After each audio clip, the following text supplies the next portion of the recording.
Bonjour Sergio Werner. Bonjour. Vous êtes directeur de la stratégie et de l'innovation de SCC France et vous venez nous parler aujourd'hui des défis de la mise à l'échelle des innovations technologiques. Alors précisez-nous un peu ce que sont ces défis. Aujourd'hui, quand on va lancer un nouveau produit informatique, que ce soit à l'intérieur ou pour un utilisateur final à l'extérieur de l'entreprise, les méthodologies de l'innovation avec les phases d'idéation, prototypage sont très axées sur les fonctionnalités, les cas d'usage de l'utilisateur final.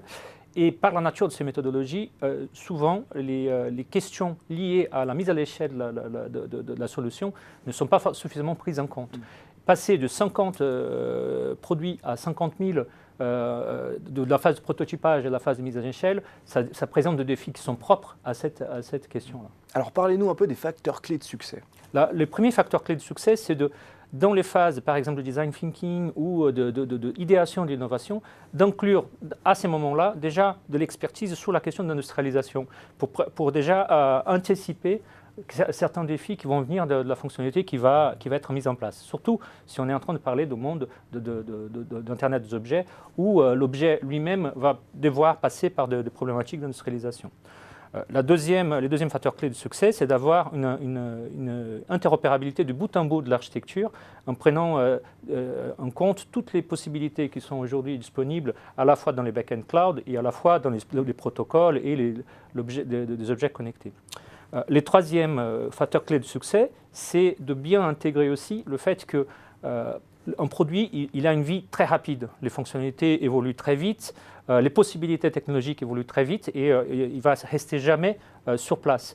La question est comment est-ce qu'on s'assure qu'à chaque fois qu'on change un objet, on change un protocole, on change une fonctionnalité, tout ça soit bien pris en compte par la chaîne industrielle qui doit être derrière les volumes des utilisateurs. Il y a des problématiques financières qu'on doit anticiper aussi. Exactement. Les profils financiers d'un projet d'innovation, il est très différent d'un profil financier d'un projet IT classique par le simple fait de l'incertitude des volumes finaux qui vont être constatés au bout de 1, 2, 3 ans de lancement de produits en question. Alors donnez-nous un peu des exemples concrets de mise à l'échelle des innovations technologiques. Aujourd'hui, nous accompagnons un de nos clients, Visiomed, qui est un spécialiste du métier de la télémédecine, dans le lancement des offres dans le mode B2B2C.